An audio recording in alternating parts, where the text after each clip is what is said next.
Hello everyone. आज मैं इस वीडियो में आपको ये बताऊंगी कि कोरोना का इन्फेक्शन होने के बाद आपने क्या क्या केयर लेनी है। आप होम्योपैथिक मेडिसिन किस वक्त शुरू कर सकते हो। मैं डॉक्टर अश्विनी अक्षय गुगड़े, मैं 6 to 7 ईयर से होम्योपैथिक प्रैक्टिस कर रही हूँ। मेरा जो भी एक्सपीरियंस है, कौन से वक्त पे आपने होम्योपैथिक मेडिसिन कोरोना के इन्फेक्शन में शुरू करनी है, ये सारी चीज़ें आप तक पहुँचाऊँगी। इस वीडियो में मैं आपको 3 स्टेजेस बताऊंगी कि कैसी केयर लेनी है आपकी। आपको इन्फेक्शन नहीं हुआ है उस वक्त और आपको कोरोना का इन्फेक्शन हुआ है उस वक्त भी। सो 3 चीज़ें ध्यान में रखना: healthy diet, exercise and homeopathic treatment. So first point, healthy diet. Diet में क्या क्या होना चाहिए? जिनको इन्फेक्शन नहीं हुआ है तो और जिनको इन्फेक्शन हुआ है, ऐसे सारे लोगों ने विटामिन सी, विटामिन ई, कुछ मिनरल्स जैसे कि जिंक, पोटेशियम, कैल्शियम, प्रोटीन्स, ये सारी चीज़ें अपने डाइट में रखना बहुत ज़्यादा ज़रूरी है। हाँ, जिनको इन्फेक्शन हुआ है, ऐसे लोगों ने कुछ परहेज रखने हैं डाइट में, जैसे कि खट्टे फ्रूट्स या फिर oily spicy food items, sweet, मीठा, ये सारी चीज़ें खाना अवॉइड करना है। खट्टे फ्रूट्स या फिर ऑयली स्पाइसी चीज़ों से क्या होगा, तो हमारे शरीर में इन्फ्लेमेटरी कंडीशन और ज़्यादा बढ़ेगी, आपकी थ्रोट को इरिटेशन ज़्यादा फील होगा और कफ ये और बढ़ने लगेगा, इसलिए ये खाना मना करना है। दूसरी बात, मतलब मीठा क्यों नहीं खाना है? अगर आप मॉडरेट या सीवियर स्टेज पर रहोगे कोरोना के, तो उस वक्त ऐसे कुछ दवाइयाँ दी जाती है जिसकी वजह से आपके शरीर में ये शुगर की लेवल बढ़ाती है। और इसीलिए जिनको डायबिटिक है, जो हार्ट पेशेंट्स है, जिनका कोलेस्ट्रॉल बढ़ा हुआ है, ऐसे सारे पेशेंट्स ने मीठा अवॉइड करना है। आप आपकी डाइट में पल्सेस, स्प्राउट्स या फिर बेसन की चीज़ें या ना ये ना खाइए। इसकी वजह से क्या होगा, क्योंकि आपको कोरोना में काफ़ी पेशेंट्स में वीकनेस दिखाई दे रहा है, तो वीकनेस की वजह से हमारे शरीर के जो मूवमेंट्स है, फिजिकल एक्टिविटी है, ये बहुत ही स्लो डाउन हुई रहती है। और इसीलिए अगर पल्सेस, स्प्राउट्स हम खाना शुरू करेंगे तो इसकी वजह से पेट में गैस बननी शुरू हो जाएगी और ये गैस आपके डायफ्राम को, मतलब आपके छाती पर प्रेशर देना शुरू करेगा। तो आपको समझेगा नहीं कि ये प्रेशर जो है वो कोरोना के इन्फेक्शन की वजह से है या फिर गैस की वजह से। वहाँ पे आप कंफ्यूज हो जाओगे और इसीलिए आपने बहुत ही हल्का डाइट, जिनको भी इन्फेक्शन हुआ है उन्होंने हल्का डाइट खाना है। तो इमरजेंसी स्टेज हमें समझ में आएगी कि एक्चुअल में जो भी आपको चेस्ट पेन या फिर जो भी तकलीफें हो रही है वो एग्जैक्टली किसकी वजह से हो रही है। दूसरी बात, मतलब आपने खाने में घी का प्रमाण, घी का उपयोग ये बहुत अच्छे से करना है, क्योंकि घी क्या करेगा, आपके जो भी डाइजेस्टिव ट्रैक है उसको काफ़ी ठंडा रखने के लिए मदद करेगा। उसमें जो भी इन्फ्लेमेटरी कंडीशंस है वो काम डाउन करने में मदद करेगा और इसीलिए घी का प्रमाण आपके डाइट में अच्छा रखिएगा। अभी सेकेंड पॉइंट, एक्सरसाइज।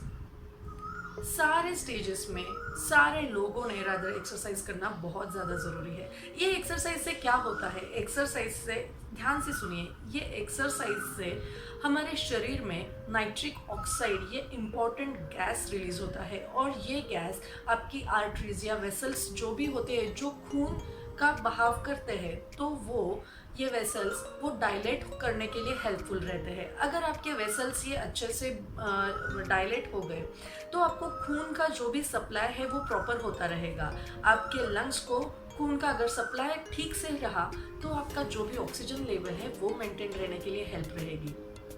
और इसीलिए जिनको इन्फेक्शन नहीं हुआ है, ऐसे लोगों ने दिन में तो कम से कम 1 घंटे का एक्सरसाइज करना है। 30 मिनट्स आपने वॉकिंग, जॉगिंग या फिर हेवी एक्सरसाइजेस, रेजिस्टेंस एक्सरसाइजेस, ये सारी चीज़ें कर सकते हो, एरोबिक एक्सरसाइजेस। और 30 मिनट्स आपने लंग्स एक्सरसाइजेस करने हैं। अरे यार, अपना भारत ये योगा में कितना निपुण है, तो क्यों ना हम ये योगा का कुछ चीज़ें जो है, योगासन है, वो फॉलो करें। प्राणायाम ये बहुत इम्पॉर्टेंट है, उसमें आपने भ्रामरी, अनुलोम विलोम या फिर जो भी प्राणायाम की टेक्निक्स है वो सारी करना बहुत ज़्यादा फायदेमंद रहेगा, जिससे आपका नाइट्रिक ऑक्साइड बढ़ने लगेगा। दूसरी बात, मतलब ये नाइट्रिक ऑक्साइड जो होता है ना, ये बहुत कम समय के लिए रहता है, इसीलिए जिनको सिम्टम्स है, ऐसे लोगों को मैं कहूँगी कि बहुत ज़्यादा आप एक्सरसाइजेस ना कीजिए, क्योंकि आप एग्जॉस्ट हो जाओगे। तो आपने क्या करना है, जो असिम्टोमेटिक लोग हैं तो उन्होंने 30 मिनट्स ये लंग्स एक्सरसाइज करने हैं दिन में से 30 मिनट्स के लिए। ओके। और जो जिनको बहुत ज़्यादा सीवियर कंडीशन है या फिर मॉडरेट स्टेज पर है कोरोना के, तो ऐसे लोगों ने लंग्स एक्सरसाइजेस ये दिन में 5 से 10 मिनट के लिए दिन में से 3-4 बार करनी है। इससे क्या होगा, जो भी नाइट्रिक ऑक्साइड है जो बहुत ही कम सेकेंड के लिए रहता है आपके शरीर में, वो आपको बार बार बनने के लिए मदद करेगा। वो नाइट्रिक ऑक्साइड का ट्रिगर आपके बॉडी को मिलता रहेगा, जिससे आपके वेसल्स डायलेट होना शुरू करेंगे और आपका ऑक्सीजन लेवल ये बढ़ता रहेगा। इसीलिए इकट्ठा 30 मिनट्स, जिनको भी ज़्यादा सीरियस ऐसी कंडीशन है या फिर तकलीफ है, तो ऐसे लोगों ने इकट्ठा 30 मिनट्स एक्सरसाइज नहीं करनी है, क्योंकि आप बहुत ज़्यादा एग्जॉस्ट हो जाओगे। 5-10 मिनट के लिए आप एक्सरसाइजेस दिन में 3 या 4 बार करो, उससे आपका बेनिफिट रहेगा। नेक्स्ट पॉइंट, होम्योपैथिक मेडिसिन कब शुरू करनी है। अगर आपको इन्फेक्शन नहीं हुआ है कोरोना का, तो इस वक्त आपने अर्सेनिकम एल्बम 200 दिन में से 2 बार 7 दिन के लिए, मैं मंथ टू मंथ 3 मंथ्स के लिए कंसेक्यूटिव 3 मंथ्स आपने ये मेडिसिन रिपीट करना है। लेकिन जिनको इन्फेक्शन हुआ है तो ऐसे लोगों ने क्या करना है कि अगर आप माइल्डर सिम्टम्स रहेंगे, आपको असिम्टोमेटिक स्टेज पर रहोगे, तो इमीडिएटली उसी वक्त मेडिसिन शुरू करनी है होम्योपैथी की। क्योंकि होम्योपैथी क्या करता है, जैसे मैं हमेशा कहती हूँ कि ये आपकी इम्यूनिटी को ही हमेशा बूस्ट करता है। और आज के स्टेट में कोरोना से फाइट करने के लिए एक ही चीज़ आपको मदद करेगी, वो मतलब आपकी स्ट्रॉन्ग इम्यूनिटी। अगर आपकी इम्यूनिटी अच्छे से रहेगी तो आपकी रिकवरी फास्ट हो जाएगी। इसलिए फर्स्ट स्टेज से ही आपने होम्योपैथिक मेडिसिन लेना शुरू करनी है। अगर आप मॉडरेट या सीवियर कंडीशन में रहोगे तो इस वक्त भी आप होम्योपैथिक मेडिसिन ले सकते हो, लेकिन आपने हमेशा ध्यान रखना है, अगर आप हॉस्पिटलाइज्ड रहोगे तो वहाँ के जो भी अथॉरिटी पर्सन है, वहाँ के जो भी अथॉरिटी डॉक्टर्स है, उनको बस एक बार पूछ के आप होम्योपैथिक मेडिसिन आपके होम्योपैथिक डॉक्टर से कंसल्ट करके शुरू करवा सकते हो। लेकिन हॉस्पिटलाइज्ड होने के बाद अगर पेशेंट कोमा में है तो इस वक्त होम्योपैथिक मेडिसिन देना थोड़ा सा क्रिटिकल हो जाता है। इसीलिए ऐसे पेशेंट्स में मैं कहना चाहूँगी, मेडिसिन इफेक्ट, होम्योपैथिक मेडिसिन तो इफेक्ट्स दिखाती है, लेकिन उनको देना या फिर वो हॉस्पिटल पे पहुँचाना ये बहुत ही ज़्यादा क्रिटिकल हो जाएगा। इसीलिए जो लोग अपने हाथों से सारी चीज़ें कर सकते हैं, ऐसे लोगों ने होम्योपैथिक मेडिसिन लेना शुरू रखना है। आते जाते मैं कुछ पॉइंट्स आपसे शेयर करना चाहूँगी। मैंने ऐसे एक्सपीरियंस किया है, मेरे जो कुछ पेशेंट्स हैं जिनको मैं कोरोना की ट्रीटमेंट दे रही हूँ, तो ऐसे पेशेंट्स मुझे कहते हैं कि जी नहीं डॉक्टर साहब, हमें हॉस्पिटलाइज्ड नहीं होना है, हमारा पूरा भरोसा है आप पे और हमें होम्योपैथिक मेडिसिन से लेनी है। तो कुछ लोग ऐसे कहते हैं कि अरे यार, इतने बड़े पैंडेमिक में होम्योपैथी जैसे इतनी छोटी छोटी पिल्स हमें क्या मदद करने वाली है। कोई लोग ऐसे होते हैं कि नहीं, हमें बस आयुर्वेदा ही लेना है, हमें दूसरी कुछ पैथी नहीं लेनी है। तो मेरे दोस्तों, प्लीज़ ये माइंडसेट चेंज कीजिए, अपने ये थॉट्स को प्लीज़ फ्लेक्सिबल रखिए।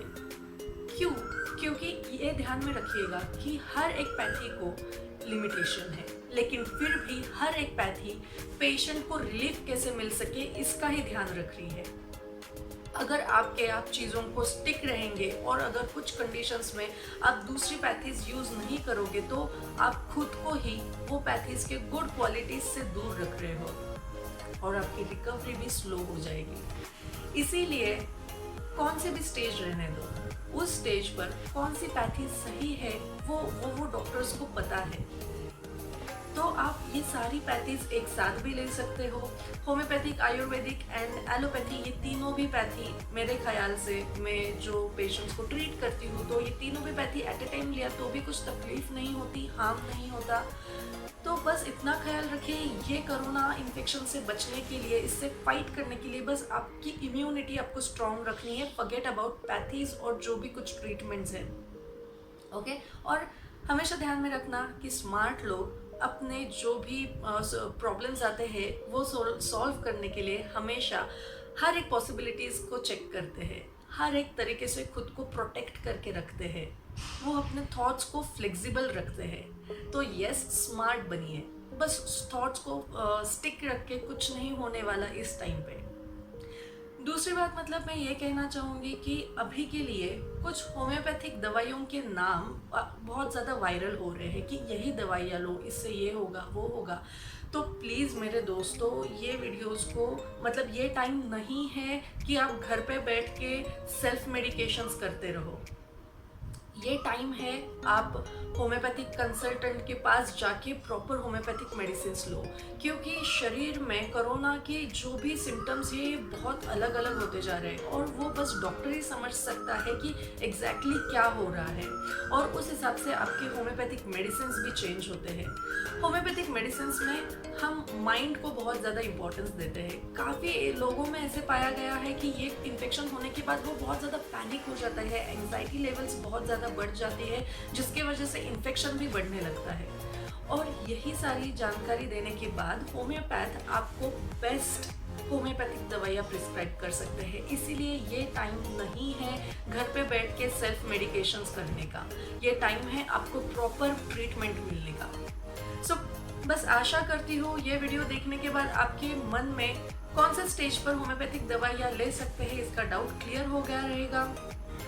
ये 3 चीज़ें हमेशा फॉलो करना, healthy diet, exercise and homeopathic medicine. So आज के लिए इतना ही।